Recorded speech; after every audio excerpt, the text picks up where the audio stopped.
All right, here we are. Hey, Ann. Take 17. Hi, Thea.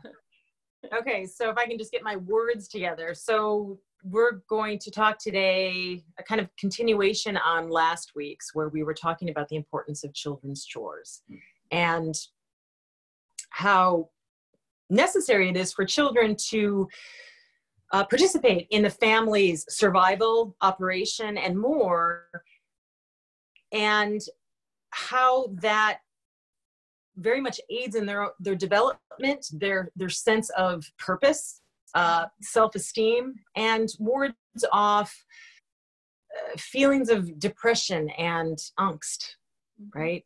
So we decided, it was not a really long conversation, and we thought we would continue on with maybe identifying some concrete examples of the types of chores and tasks that we can assign to our children, but specifically. Sorry, I need to speak to my child. She's talking. Okay, let me pause it for 1 second. Okay. Sorry. All right. Please don't eat that which is dinner right there. Okay.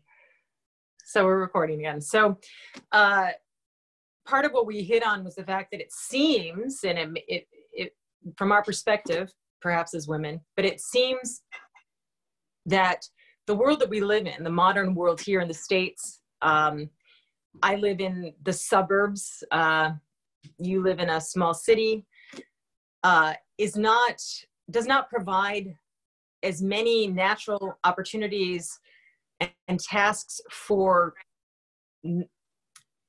masculine activities. Yeah.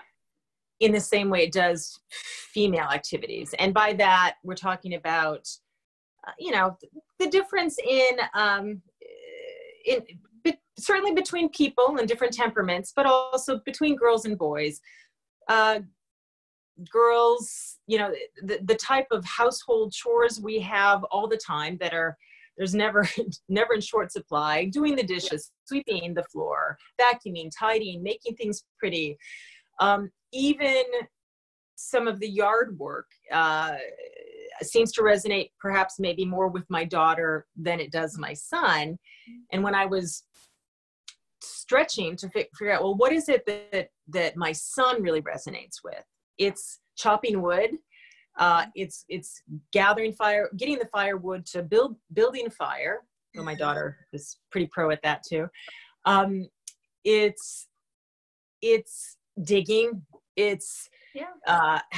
I remember, he really got into helping my husband taking apart the deck to then repurpose the wood, and fixing things. Mm-hmm. And it then led me to thinking about, this house that we built in our backyard. I wrote about this in an article I just wrote about. For his 3rd grade year, Waldorf curriculum is building your own shelter. Mm-hmm. And we built a 6 by 6 by 6 by 6 foot A-frame wooden house in our backyard, something I never imagined I had the capacity to do. Mm-hmm. And we did it mainly without power tools, except when we really needed my husband's help here and there, right? And that was extraordinary. And so one of the things I wanted to share was this book, a couple of these books that the Christophorus curriculum, Donna Simmons does this extraordinary curriculum, Waldorf curriculum, that's designed for homeschoolers, multi-age homeschoolers. And she had recommended Lester Walker's House Building for Children, written in like 1977 or something, and Lester Walker's Carpentry for Children, around the same era. And we followed his plans in here. And this is, that's the house we built. And it goes through showing, building the walls, putting the roof in. And there's so much obviously that's incorporated into that, just from a homeschooler's perspective. Mm-hmm. Algebra, geometry, and more, right? But anyway, so we had wanted to come up with a prescription for the boys, more specifically, because it didn't seem as apparent in this urbanized world that we're living in. Mm-hmm. And I thought back to another project that my son had done with my husband, which was a bookshelf. Mm-hmm. I needed a bookshelf, and I needed one fast. And I'm particular about what'll fit in the house. Not that my taste is so high-end, but it's just, you know, I just needed a particular kind of height and compactness for the space. And they took these two old dressers, wooden dressers, and repurposed them and reconfigured them, and then built some shelves into it and built a bookshelf. And how wonderful that is. I mean, I walk by it every day, several times a day. My son sees this useful manifestation of his creative will force. Yeah. And yeah, that I needed, that he provided. And so that was the suggestion I wanted to give anyone listening and who's been thinking about this themselves. You know, no matter how small an apartment one has, how no or little yard or back deck, patio, or whatever someone has, you can build a bookshelf. You can build a small bookshelf in that. Yeah. You can build a small table. You can build a spice rack. You can build a cabinet. And that is so terribly satisfying. And there's so much learning going on in so many levels when that's happening.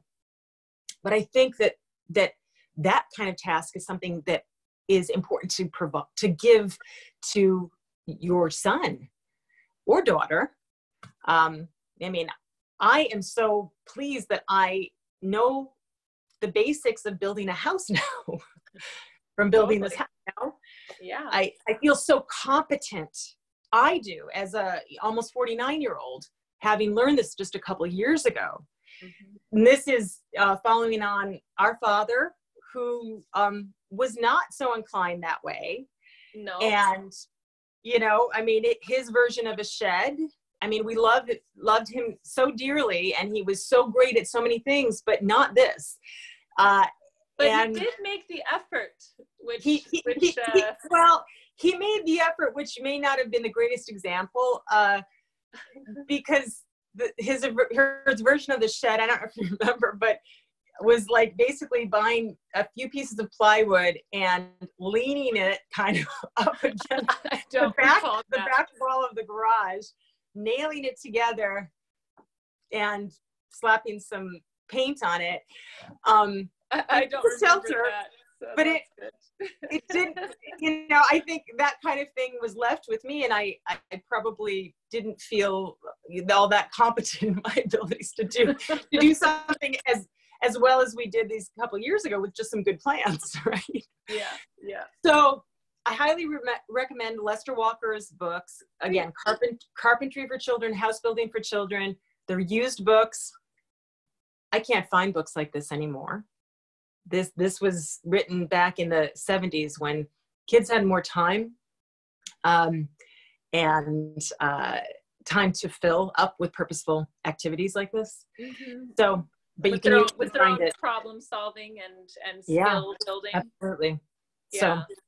So with those ideas, I think we can also just weave into that, because I think there's a lot of room for those sort of projects if we are willing to take the time to fill out the little spaces in our life where it might be a different habit than what would be convenient to get this thing that you need for something, but to then slow down and allow an opportunity for your child or children to make that what you need out of maybe something you already have around, or, you know, repurposed things, or getting the materials. So it's just a slower pace to give those opportunities to our children, I think, is another window to look through regarding that topic. Yeah, absolutely agree, which makes me, of course, think about even the slower pace of growing our own food, right? Whether you're doing it in a window box garden or a small garden bed or a community garden or your own backyard, that has been infinitely rewarding for me in understanding many layers, I think, of just even this existence and making connections. I mean, from you know, it strikes me that now that we don't have a lot of people growing their own food, and I know there's a movement back towards that, but we lose touch with just the process and just the process of life and the miracle of life. Just the fact of taking the seed and planting it in the ground and watering it and with the sun and the nutrients in the soil. And caring for it, nurturing it too, or allowing it to have its time to do its own. Absolutely. It's all the analogies for life are in what is it? Isn't that Thoreau? The seed, what is the quote? I can't think of. Whatever. Life, eternity, and I'm mixing things up. but yes, that is right. I mean, the miracle of life. I mean, it's occurred to me, it's not just that, but health and wellness.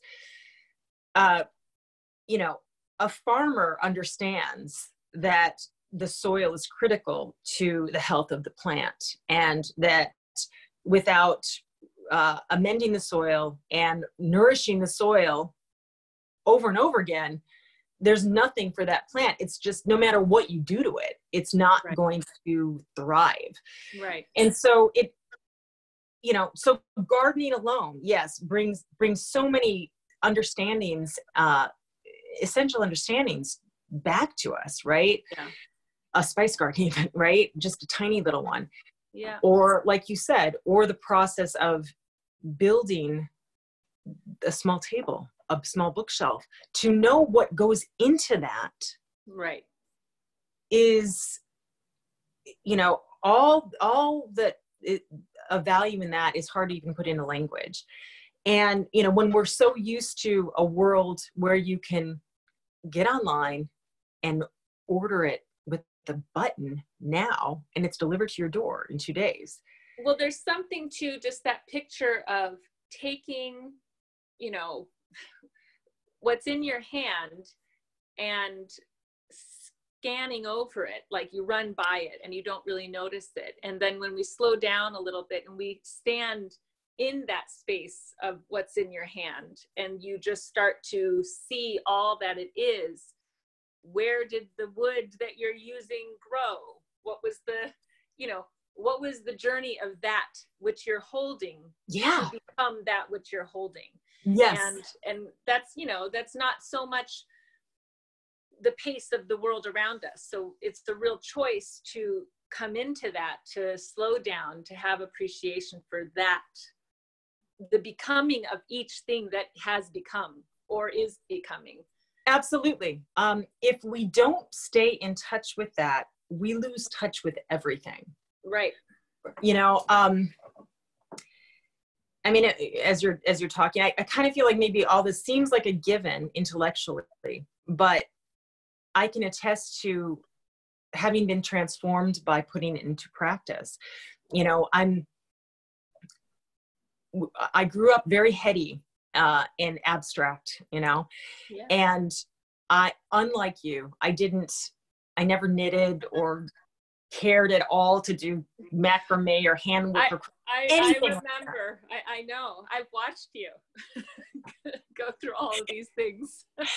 And I was forced to, by my own choice, to homeschool my children using a Waldorf curriculum, which appealed to me for a variety of reasons that resonated very deeply in me. But all of that I kind of dreaded, really. Mm-hmm. And as I have come to each one of those subjects or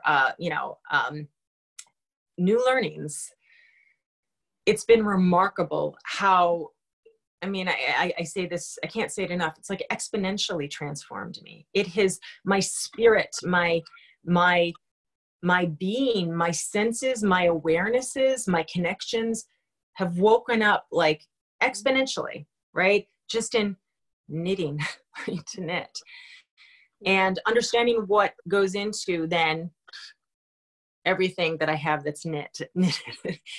Right.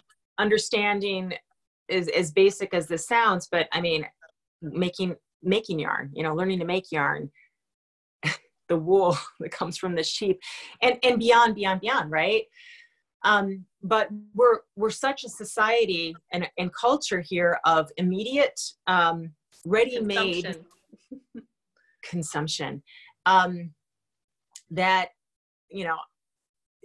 the true prescription, I think, for reconnection, fulfillment, reward, that is all here in front of us to appreciate, is to get back down to those basics, and not just for a weekend camping, but to start to incorporate that into our lives and recognize how critical that is in order to keep us whole and tethered to that force of creation, really. Yes. To not be adrift and lost in the dark. Yes. Especially for those times of challenge and struggle. Yeah. That aids me. That has aided me in how I have gotten through challenging times in my life.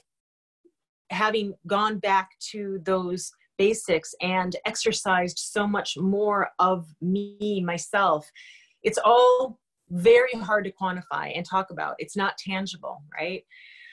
I don't know. I mean, I wonder about the tangibility, but I think it's also, there's something in there that is the reminder that we are creators ourselves. Yeah. And so when that is remembered and recalled and exercised, it is then recognized through all of the weavings of what's around us. And, when it's exercised on a daily basis, right? And so that brings us back to this with the children's chores and children's work and children's task, our own chores and tasks, our own, as you brought up in the last one, cooking our own food and not going and buying it made and ready to heat up. Yeah. There is so much that we have lost in embracing that sort of convenience. Yeah. I think, I mean, it goes into every facet, really, of what's necessary for us to live.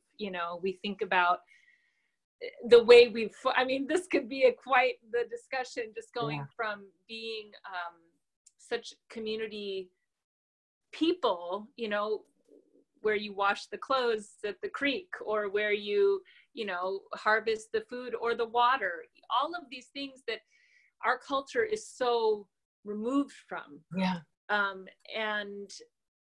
And I think what part of that has done, and we were touching upon this for a moment before we started this conversation, was those things that are, and there can be drudgery in those monotonous necessities. Yeah. We know this. And there can also be a lot of joy and camaraderie and space to daydream, space to create ideas.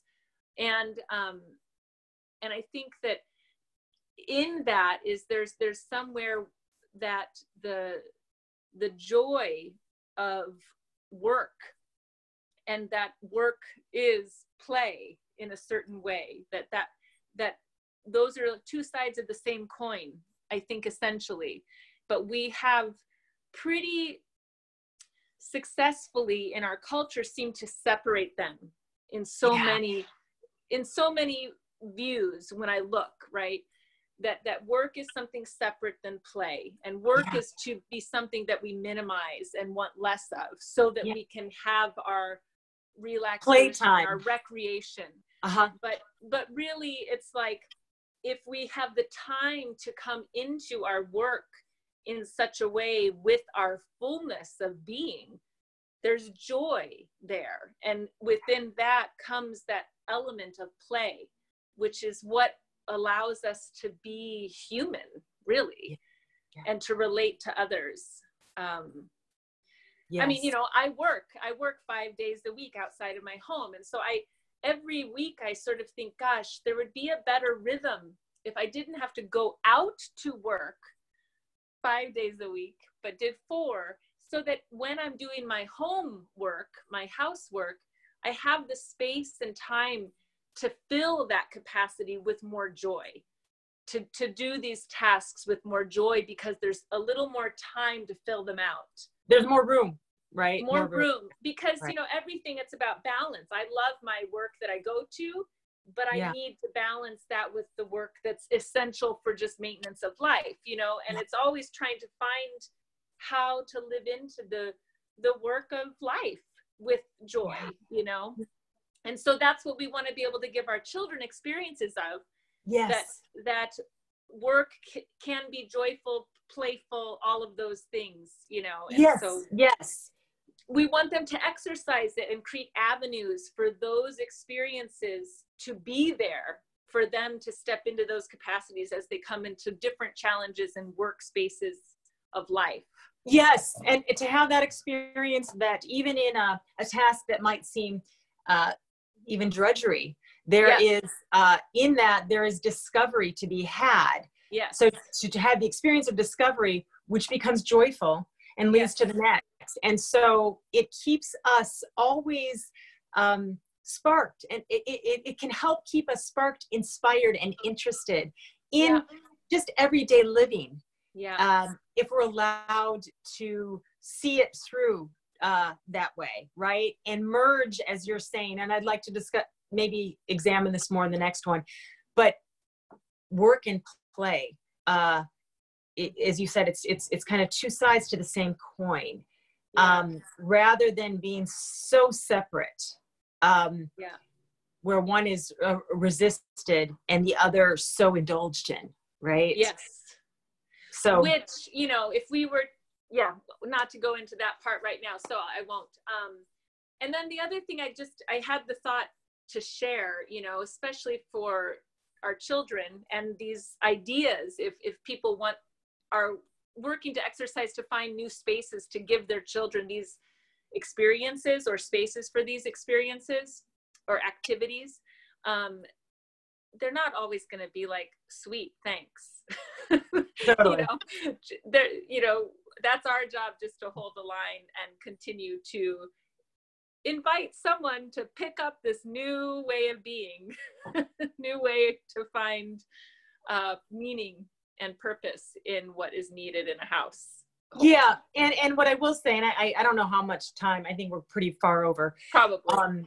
I didn't watch when we started, but a key, I think, to it is doing a little bit alongside at first. Yeah. That really gets some momentum going, and then you can kind of leave them to go at it once they're engaged and involved, you know. So there's more to discuss here. It's a pretty broad and deep idea, I think, that continues to deepen the further we follow it in its ramifications, so what we see in the world and what we're looking to see developed more of.